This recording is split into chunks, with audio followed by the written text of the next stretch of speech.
Hello, children of Gaia. You are watching the Mother Science series for Xanthos Earthkeepers Homeschooling by Jennifer Renee Anthony. Enjoy! Thank you, Gaia. Gaia, thank you. Thank you, Gaia. Gaia, thank you. Thank you, Gaia. Gaia, thank you. You are the mother. You are the mother of everyone. You are the mother. You are the mother we all come from. You are the mother. You are the mother. You are the mother. You are the mother of everyone. Mother of everyone. You are the mother. You are the mother. You are the mother. You are the mother. Mother Gaia. Mother Gaia. Mother Gaia. Yes, you are the mother. You are the mother. You are the mother. Mother Gaia. Mother Gaia. Mother Gaia. We thank you. Thank you. Thank you, Mother Earth.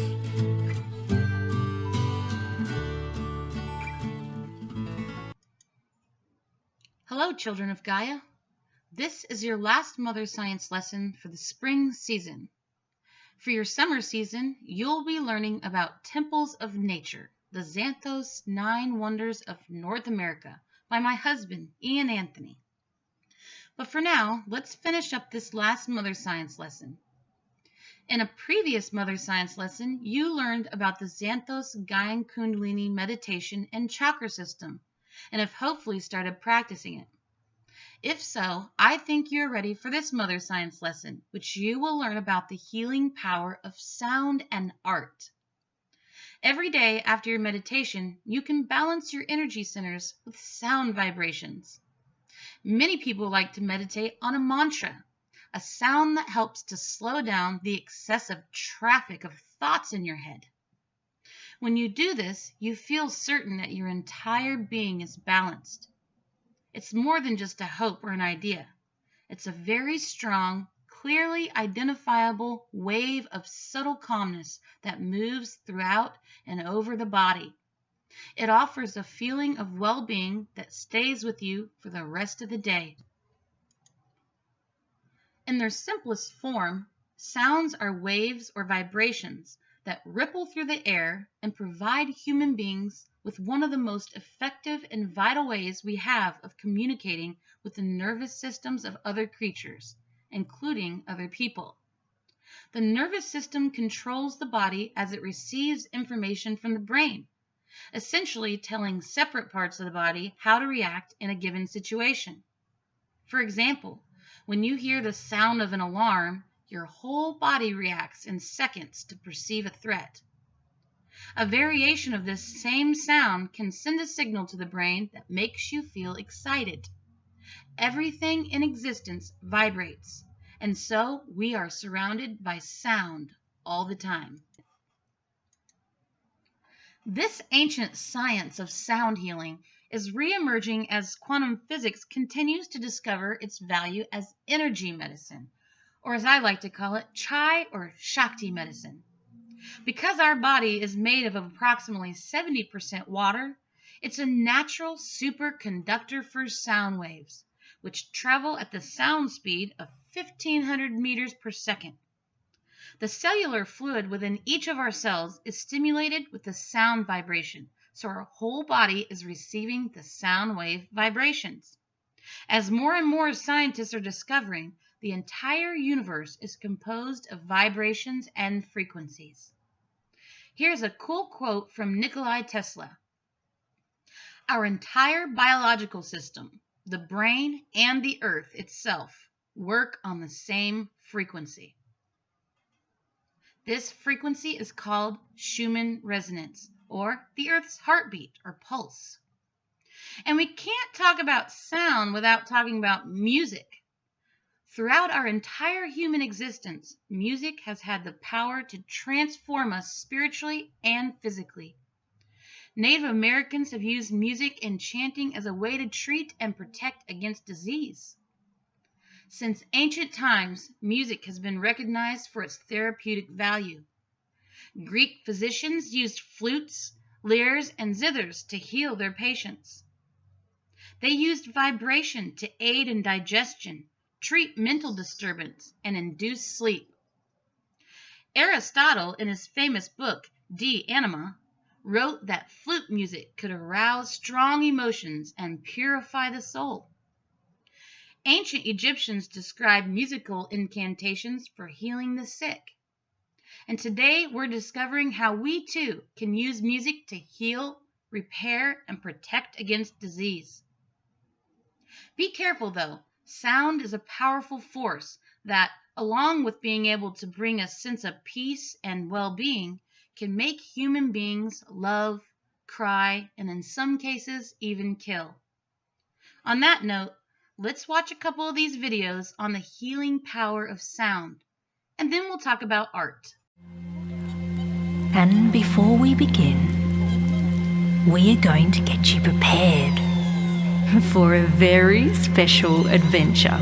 It's time for an adventure. If you listen to my words carefully, as you lay there, just try to relax.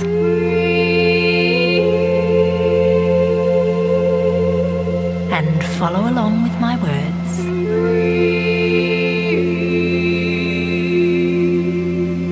My children, our Mother Earth, she breathes as you do.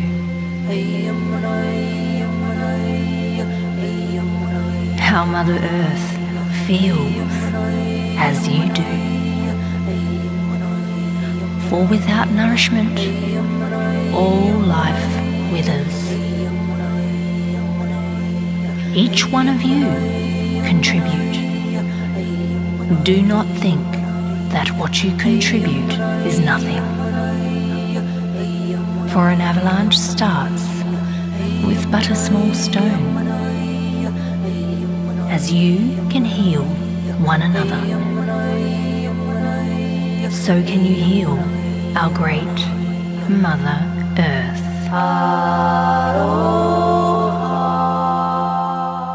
Sound. It is the primordial creative force of the universe. Our connection to all that is. The human body is like a finely tuned musical instrument. Every cell, tissue, organ, and energy center vibrates at its own natural frequency. For humans are truly rhythmic beings. They respond to the audible vibrations of sound, not only to express joy, lessen pain and suffering, but to accelerate healing and to expand human consciousness. Of the five senses, the sense of hearing is the first to be developed and activated before the time of birth. The stimulating frequencies of sound and acoustic vibration in the chamber of the womb has a transformative influence on the human soul. From the pulse of a mother's heartbeat to her soothing voice, sounds have the profound ability to nurture the physical, mental, and emotional well-being of a newborn. The potential of sound to achieve greatness in life is available to all, for sound has the ability to attune to each person's emotional state, to awaken something inside of them. Natural leaders know how to exert the power of their voice to wage war and usher peace. For whom in the audience could resist being swept away by Martin Luther King when his booming voice proclaimed, "I have a dream," or the roar of adoration for Hitler when his piercing voice thundered, "The future belongs to Germany." Edgar Cayce, the greatest psychic of all, was right when he predicted that sound is the medicine of the future. Today, ultrasound medical devices are used to break up kidney stones and shrink tumors. But unknown to most, the human voice is considered the most powerful healing force of all. For everyone has the inherent ability to hold their voice in a higher vibrational state to still all other imbalanced frequencies. Cancer, AIDS, and viral infections are merely illnesses resonating out of tune or vibrating off key. Although it has only been used in linear form, sound is truly multidimensional in nature. When it is combined with thoughts, feelings, and imaginings, the healing effect can be amplified 100-fold. This synergistic process radiates vibrations to override all other disruptive frequencies imprinted in the mind and body. Over time, when one is completely in tune with the energetic vibrations contained within the sound, intention, and imagery, the body will retune and rebalance to a state of harmony and well-being.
Wow, that was pretty amazing to see the healing power of sound with your own eyes, wasn't it?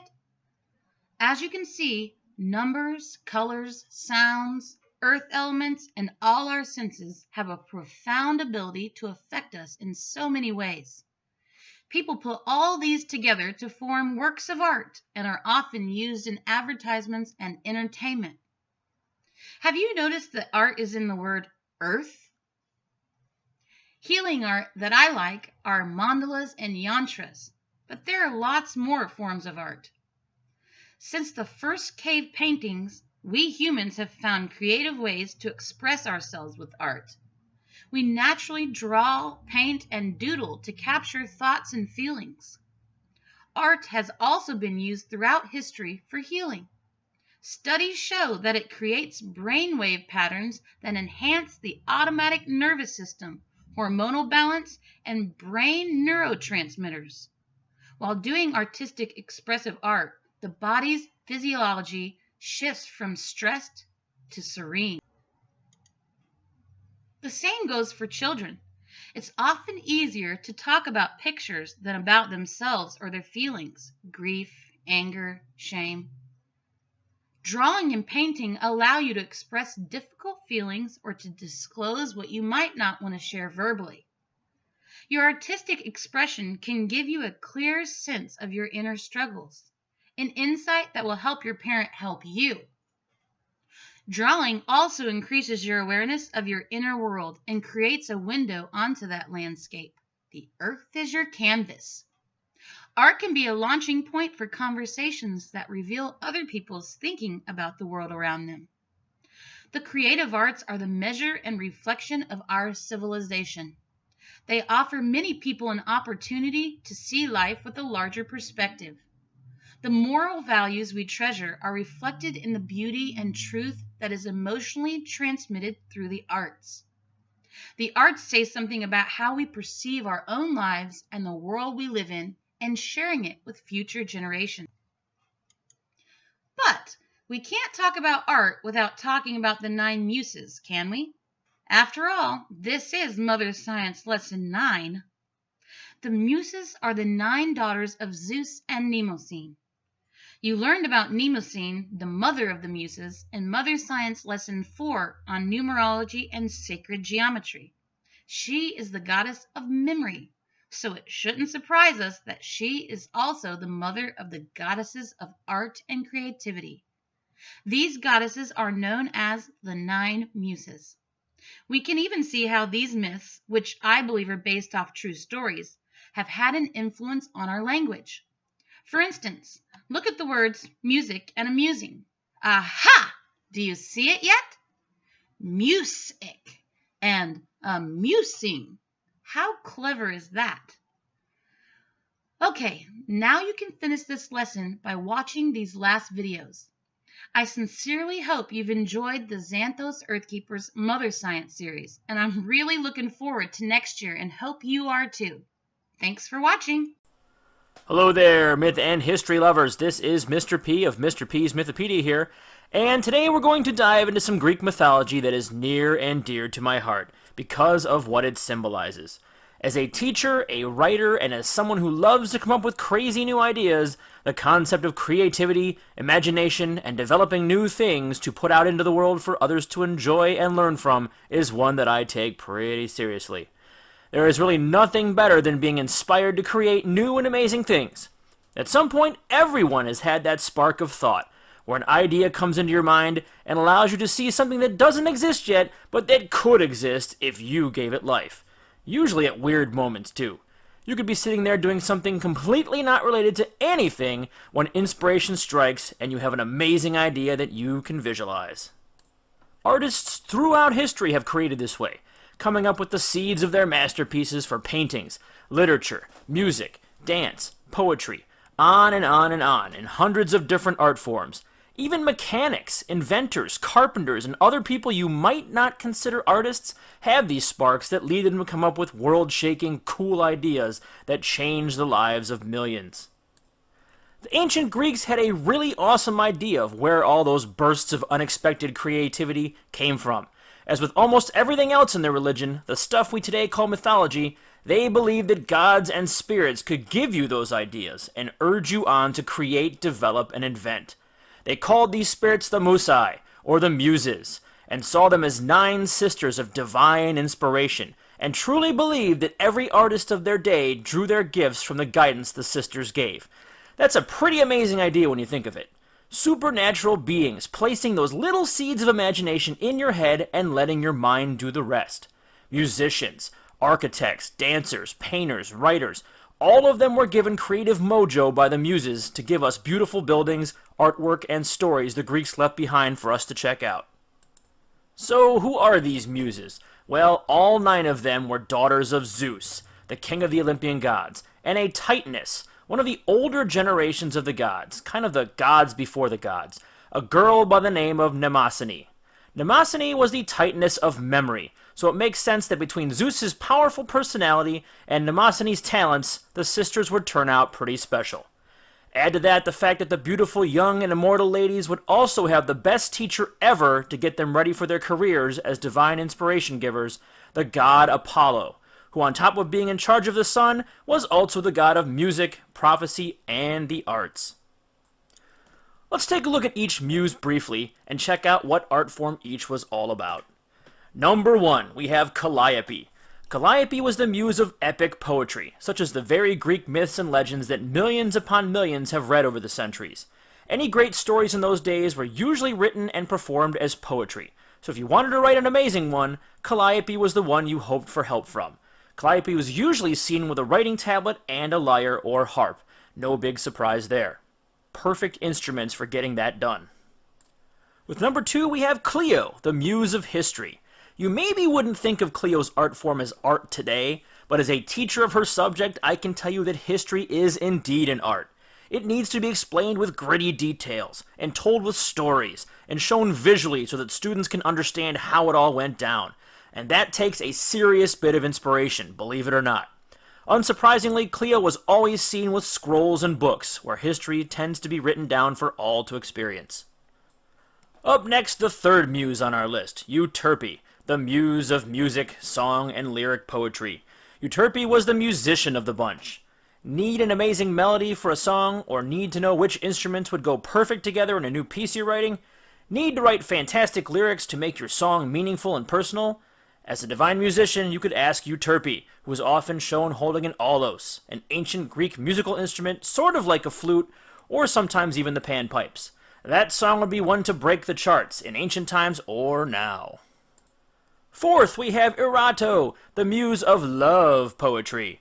Want to craft a love poem to win the heart of your beloved, or let that special someone know you're thinking of them? Erato's your girl for that particular job. Her instrument of choice was the ancient Greek kithara, which was like a lyre harp on steroids. Coming up 5th, we see Melpomene, the muse of tragedy. The Greeks loved plays and often couldn't get enough of them, especially when that play ended badly for every character involved, usually with death or maiming. Kind of made them glad it wasn't them having those bad things happen to them. Any playwriter worth anything wanted to make sure that Melpomene was assisting them in creating a unique and new tragedy for their viewers to experience. Melpomene was often seen wearing or holding the tragic mask, which has a frown on it, understandably, which today is a symbol for tragedy in theater, and a sword or club because usually nothing tragic happens without a weapon involved. 6th on the list is Polyhymnia, who takes care of inspiring people to create hymns or songs of prayer to the gods. Maybe not as important today, but back in ancient Greece, you wanted to be extra sure that you had made the gods as happy as possible. Blah or boring hymns just wouldn't do. Zeus, Hera, and the gang just would not stand for it. So Polyhymnia could help you out, help you put together a smashing little hymn that would get the gods tapping their feet and feeling pretty pleased. Her symbols tended to be, oddly, a veil and bunches of grapes. Why grapes? Unsure, but maybe it had to do with making the gods happy enough to make sure that things were always growing. Hard to say with something like that. Number 7, Terpsichore, the muse of dance. Dancing was used in many different situations in ancient Greece. Ceremonies, rituals, and yes, even getting down with their bad selves. Just like today, the Greeks loved to bust a move. Terpsichore was the muse to get that juicy beat down just right and make that dance extra saucy. No surprise here that she was seen with her own lyre with which to jam out on, as well as her custom-made plectrums, which were a lot like guitar picks. Anything to get that party going all night long. Next up, Talia. Talia was the complete opposite of her sister Melpomene as the muse of comedy, because if there was anything the Greeks loved more than tragedies, it was laughing their tunics off to a really good comedy play. People falling down, kings getting made fun of, dirty and gross jokes. Just like we tend to be today, the Greeks totally craved laughter, and the sillier the better. Talia was a master comedian, and could inspire you to write the jokes that would keep the crowd roaring for more. Her symbol was the laughing comedy mask, and she was also shown holding a shepherd's crook. Way back in the day in the United States, when old-fashioned theaters would have performances, and when that act was absolutely terrible, someone off stage would use a crook to yank the offending comedian or actor right off the stage. That crook was a symbol of Talia's disapproval of your comedic genius. Sarcastically speaking.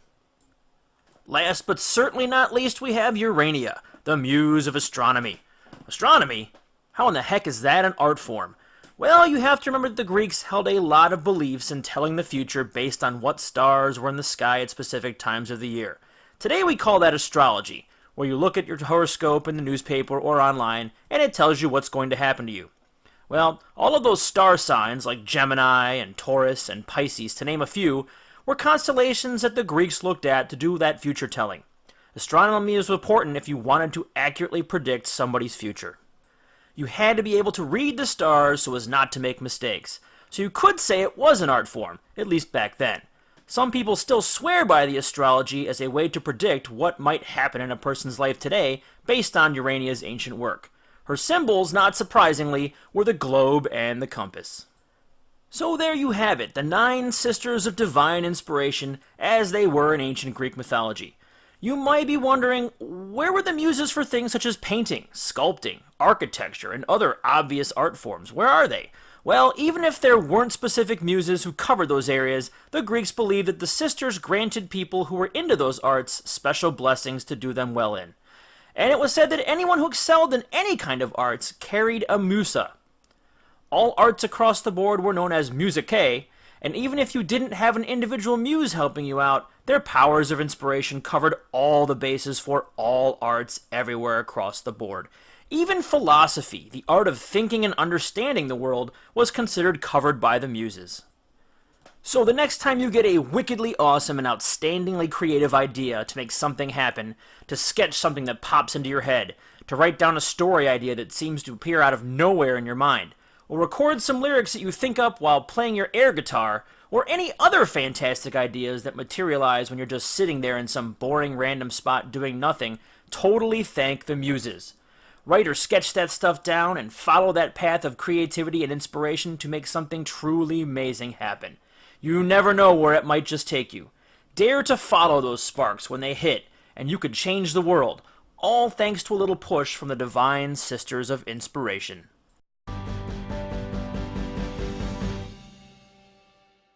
And now, a Super Soul original short from filmmaker and photographer Robin Layton.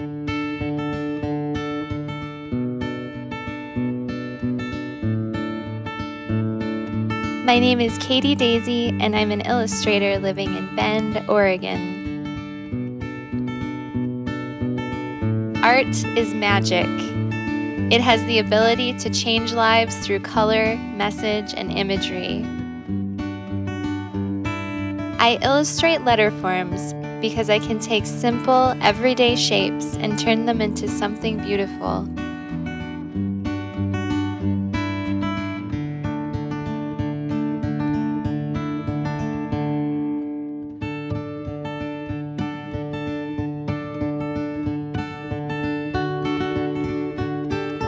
At a very young age, I knew there was no separateness between my soul and the natural world.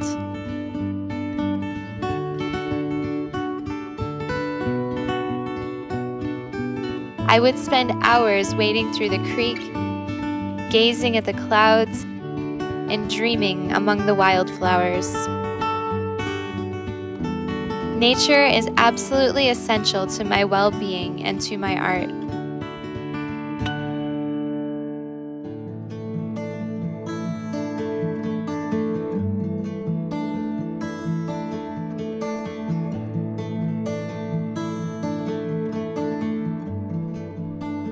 painting on my rooftop lets me tap into a magical energy.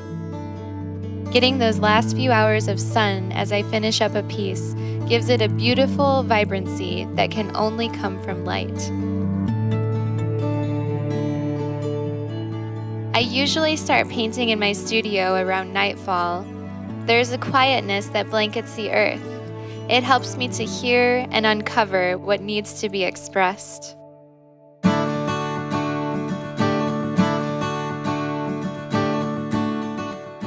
I've always felt that the words and quotes I choose actually choose me.